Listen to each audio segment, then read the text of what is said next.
Welcome to our 2022 Wildwood 28 VBXL. Starting right in the back here, we've got our cable inside light inlet. It's basically just pop that guy open. Coax cables will plug into the respective ports, fire up at your TV location. And the bumper here, if you just kind of reach in, pull that cap out of there. Inside of the back bumper, you're going to find your sewer hose. Take note of those two ears in the adapter here. It's how I'll be hooking it up to your sewer system. And the hose itself, once fully extended, is about 20 feet long. Just keeping it stored in the bumper back here to help keep any sort of stench out of the unit, keep things that bit fresher for you. And then that cap just presses back into place. Up in the corner here, we've got your power inlet. So as you pop that open, you're going to find a little notch in the bottom corner there. It's going to line up with this notch here. Line those up together, press it in, give it a little eighth turn, that'll lock it into place, and then you'll have the threaded collar in the back there to really lock it down. Following your short cord back, you'd of course find a standard 30 amp end there. Most campsites will have that. You can just plug straight on in and you're good to go. Your cord, of course, will be about 25 feet long. We're just running off of my adapter here in the shop right now.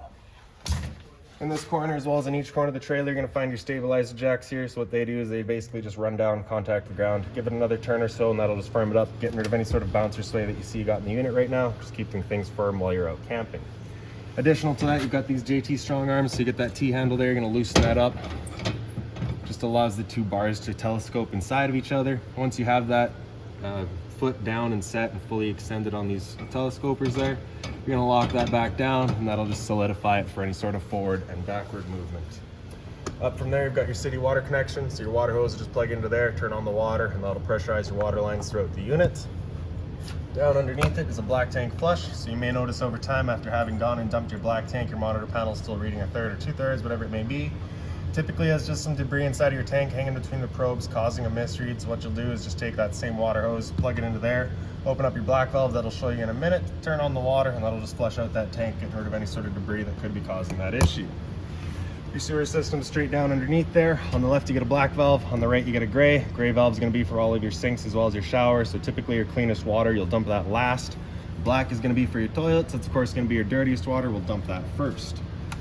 For that cap there, if you just kind of press on it, you can pull it out of there. You see it's got the same ears on it that your sewer hose had. That'll attach the same way, pressing it in, turn it until those guys click into place.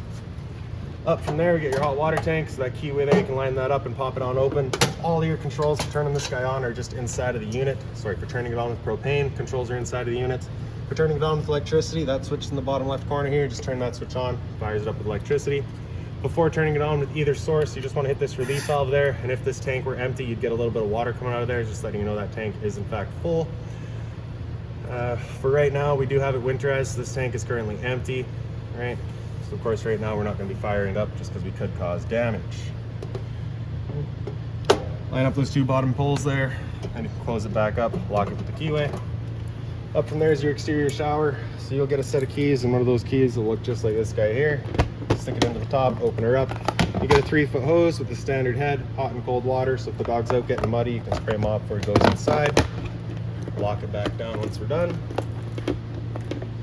Make it look real simple. It's just a little sticky there, I'll sort that out in a minute. Just making our way down the side of the slide here. You get towards the front and you'll find your other stabilizer jack. Exact same thing as in the back, except these strong arms go up and towards the front here. Storage compartment, so as you pop that open, you can see this customer's opted to go with the weight distribution hitch, so we just got that stored in here for him as well. And then in here you'll also find the short cord, so you got the same end on it there, just with the addition of actually having the cord this time, and your standard 30 amp end. Around to the front of the unit, you get that little battery disconnect up on the frame there. So with that in up, currently pointed up, that's it turned on. To turn it off, you're just going to turn it counterclockwise until it pops out of there, and that's your battery then turned off. Right. So for storage, you'll want it off. Any other time, you pretty much just want that on.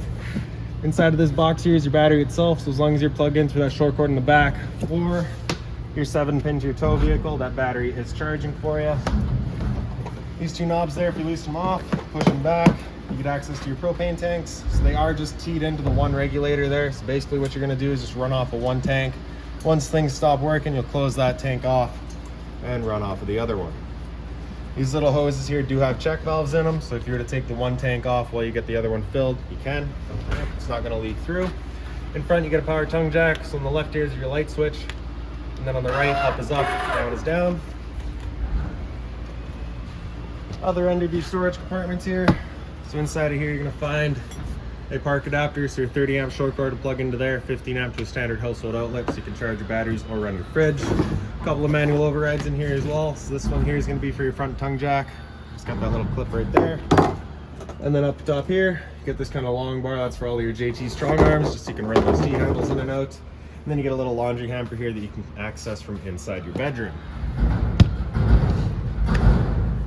And then we have your entrance here, so we'll be into there in just a minute. Your freshwater tank fills just right there, so you take that cap and pop it out, freshwater hose into there, turn on the water, it fills up your freshwater tank. You know that tank is full once it starts spitting water out of that vent there. Straight up from there, you're gonna find your 2 exterior speakers. In between them is your stove vent. So of course, propane stove is putting off fumes whenever you're using it, so you just wanna make sure this flap here is opened up so that your fan inside can evacuate said fumes. Once you're done, just kind of press it into place until it clicks. That'll just prevent any sort of dust from kicking up on there while you're traveling. Cable TV hookup, so you saw the inlet in the back. This is your outlet here. And then you have a power outlet down below it. So if you want TV outside, you got the power to do so. Your exterior kitchen here, pop that open. Little magnet holds it open on the top side there. You got a little 120 volt fridge. So as long as you're plugged in, this fridge is going for you. Right beside it, you get your griddle. So that just pops on open there. Then you have your propane hose beside it. So that's gonna sit in the back here. You get this quick connect, you're gonna pull that collar back and push those into place. And push it all the way in.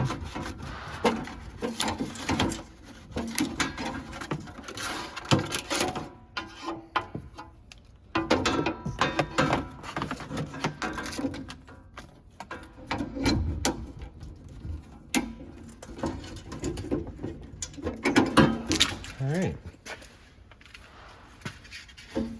So we'll sort that out once we're done here. The other end is going to come down to the bottom here. You get that little dust cap. The same thing as the end here, just the addition of that valve. So with that valve open, you cannot push that quick connect collar back. So it's just kind of an added safety. You got to close off the flow before you can push it back.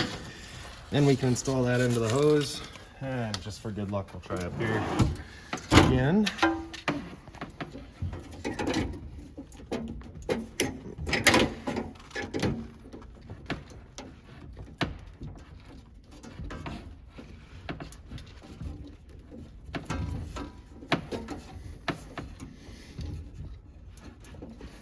Well, that's the same thing as in the bottom there. Just clicks into place, and there you have it.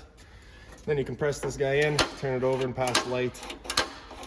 And just kind of as it clears all the air of the propane line there, it'll fire up. Guess we can turn on propane.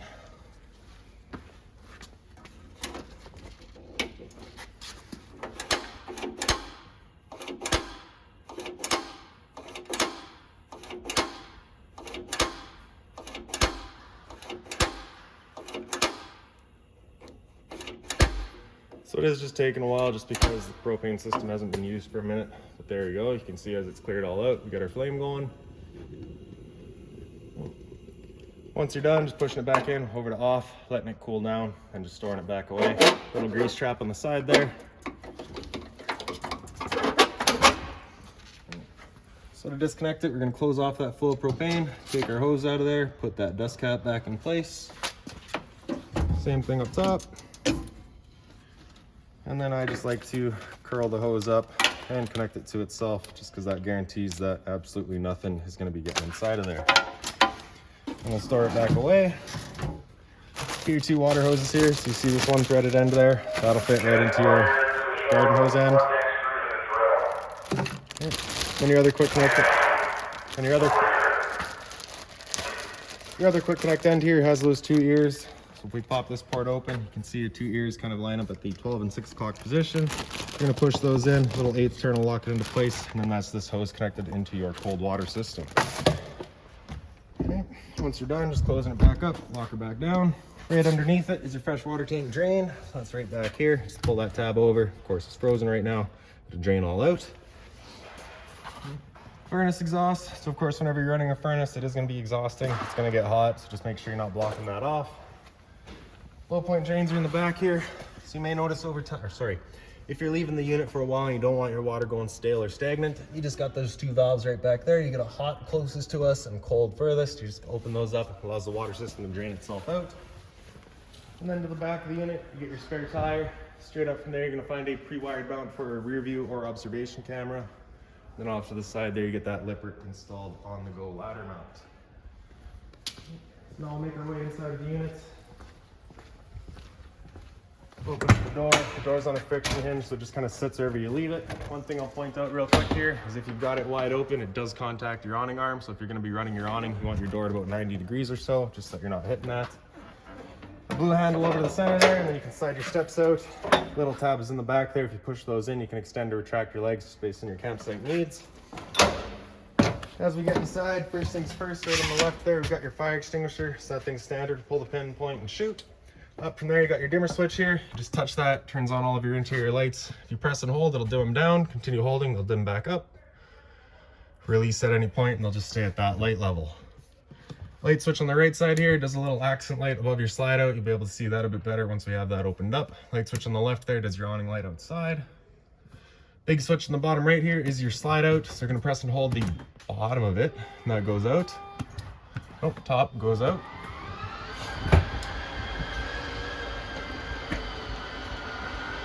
So once that slide's fully extended, we're gonna hear a couple of whines from the motors. That's just them squaring themselves up, and then they'll turn themselves off automatically.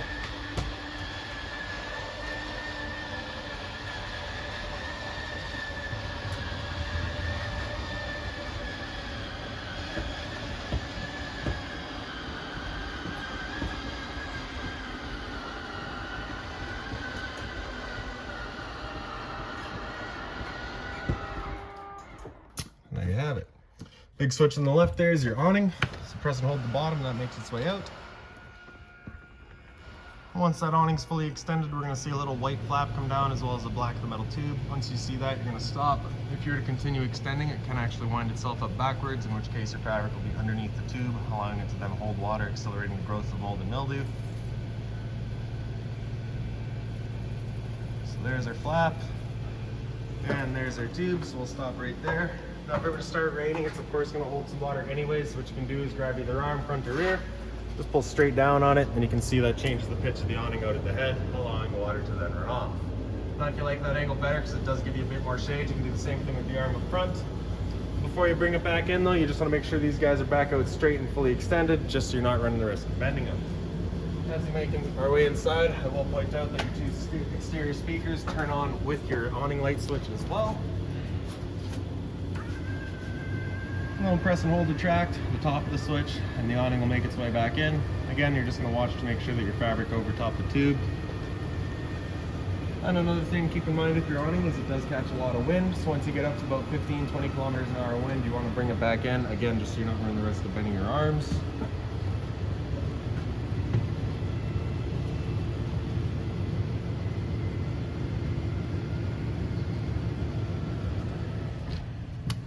Straight up from there, you'll find your water heater switch. So you just turn that switch on, you get that little red light up there letting you know the ignition sequence will start. Once that sequence is started, that light's gonna go out. It's gonna try that 3 times. If after the 3rd try it hasn't fired up, this light's gonna come on and stay on. At that point, we'll just back off and on to reset it. So stood right here, you can hear the click of the igniter and the whir of the flame. We know that tank is good. Water pump right beside it, you turn that switch on, turns on your water pump, drawing out of your fresh tank to pressurize your lines throughout the unit. Monitor systems up top here, so on the left you get battery, so you can see we're currently C for charging, G would be good, F is fair, L is low. Your fresh tank, as you fill that up, it'll go to 1/3, 2/3 and full. Same idea for your black and your gray. Right up top there, you'll see you are pre-wired for solar. So your solar charge controller would get mounted right there if you were to choose to go that route. Into the front bedroom, your light switch is right up on the wall here. Blinds throughout the unit, just kind of these slow rise style. They just kind of sit wherever you leave them, snap them, and they'll pop right back up. This is a little laundry hamper. A little bit of storage up in here as well. You do also have CPAP access with an outlet right up on the wall there. USB power outlets. If we pick up the foot of your bed, you do get access to that front storage compartment as well as all the little cubbies here. Same sort of CPAP access back here, same sort of power outlet there, USB outlet here as well. Another slow rise blind. Over here you're also going to find your emergency exit. So you're just going to pull that red tab to get rid of the screen, take this handle here, throw it outside, hop on out. Up in the wall here is a TV backer. It's right there. So my TV would get mounted right there. Power outlet for it, as well as a cable and satellite outlet.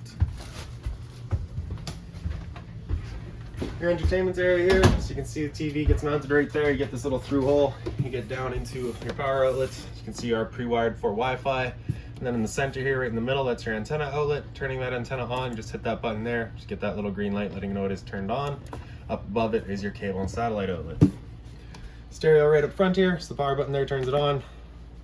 Zone 1, I believe, is your inside set of speakers. Zone 1 is your outside set. Zone 2 is your inside set. AM, FM, you can get through all your bands. USB is right down in the bottom corner here. Bluetooth, you can connect to your phone. Source to cycle through everything else. So auxiliary would be right down in the bottom here. AV would be for your TV connections, which should be in the back there. I don't think they are hooked up. HDMI, again, right in the front there. And then auxiliary, again, just in the front. All your presets in the bottom here as well. Press the power button, that's going to mute it. Press and hold to turn it off. Storage on either side. Then your fireplace in the bottom here, so power button on the right. Center right, you get your little bottom flame color. In the middle, you have that bottom illumination. Center left, you have your fan, it's low and high. Then on the far left, you have a timer. And the power button there, turn it back off. In the slide out, you get your two little lights here. They're on just on their own little center push buttons there. You also get the Chase Lounge. So kind of the big feature here is that this centerpiece here lifts up, and then it's got those two posts there. So if we get this cushion out of the way as well, you'll see this little pocket there. There's another pocket just like it kind of in the back. So we can set our little cushion down into it. Then you can go from the Chase Lounge to another dinette. These cushions, of course, will just come into here to fill in that space. And you kind of just organize it however you like. You do also have the table here that'll lift up and out of its legs. Table legs will do the same, they'll just lift out of their bases. Then you got your kind of three ledges there. Your table will then sit down on those ledges. You can take your two back cushions to fill in that ledge and create kind of a whole bedding area. This couch does also fold down. So we pick up the base here, shove it over, and there you go. For folding it back up, just kind of helps to give that back a little encouragement. Then you have the storage space underneath it. In the kitchen, you get your folding sink cover, hot and cold water, of course. A little bit of storage underneath it. Drawer space, more storage up top. So when you pick up the unit inside of here, you're going to find a little blue binder. It's going to have all of your owner's manuals, all of your remotes, any keys, anything like that. You'll find that right in there. Up underneath the storage space is also a little light there. Again, just on its own center push button. Microwave here, pretty standard, just like home. Not much I'm going to teach you there. Down underneath it, you get your range vent, you get your light and your fan. So that's that fan that you want turned on with that flap outside opened up. Bifold cover just flips on back. Press the knob in and over to high. Hit it with the sparker a few times. Again, it's just got to clear the air out of the propane lines. There we go. This button right here, if you turn that on, does all of your knob lights as well as your oven lights. For the oven, lights up pretty well the same way. You're going to turn that over to that little pilot light with the igniter. And again, just as it clears the air out of the lines.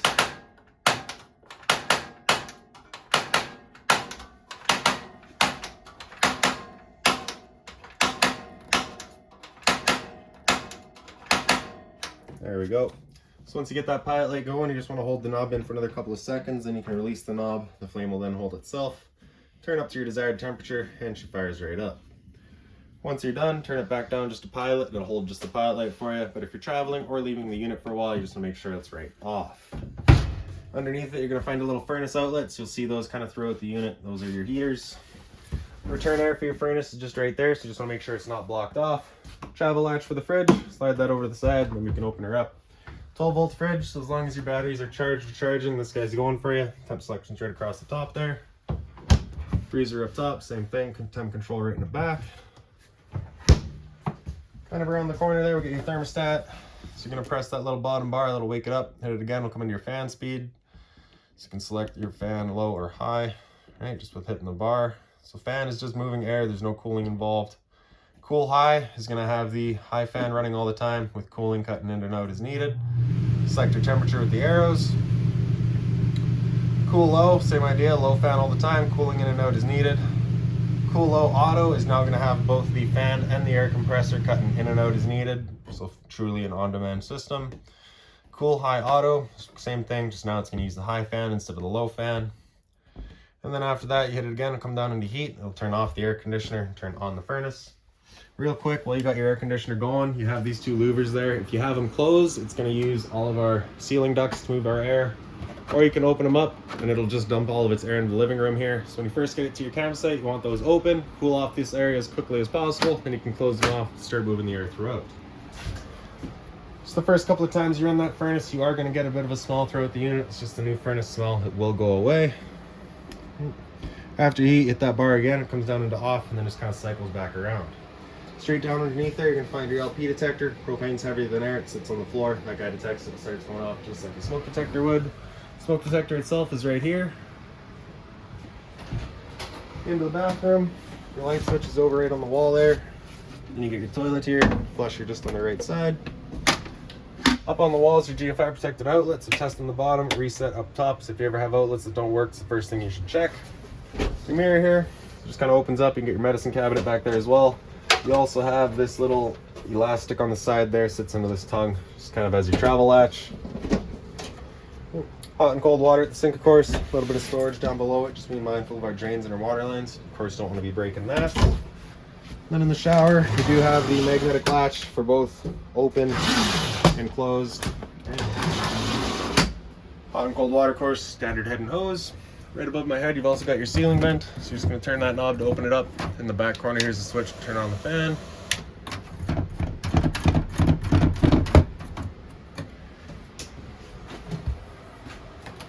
And some pantry or closet space here, whatever you wish to use it for. Those water lines right there to your outside shower, so of course just being mindful of those. And then into the back bedroom here. Your lights back here are all on their own center push buttons there. The bunks do lift up. They're on that little gas strut there to kind of hold them up. You do get some storage underneath here as well. This is kind of, I think, where they mean for a TV to go, so your outlet there, as well as your USB outlets for charging. Right back here, you've got your converter. Press the top and center, and she'll pop on open. You can get all of your breakers in the middle. Whenever a breaker breaks, it sits in the center, so just turn it off and then back on to reset it. On the right side, you get all of your fuses. Whenever a fuse pops, you'll get a little red LED right beside it, letting you know exactly which one went. Again, USB charging and power outlets. This kind of couch right here is actually a fold-out bed as well. So if you're going to take these two back cushions and just throw them off to the side, there is a little handle back here as well. Just take that, flip it on over. There's kind of an added bed space. Okay. Flip it up, and the kids got somewhere to hang out. Same sort of gas strip on this guy here. This is where they mean for a TV to go. Open that up.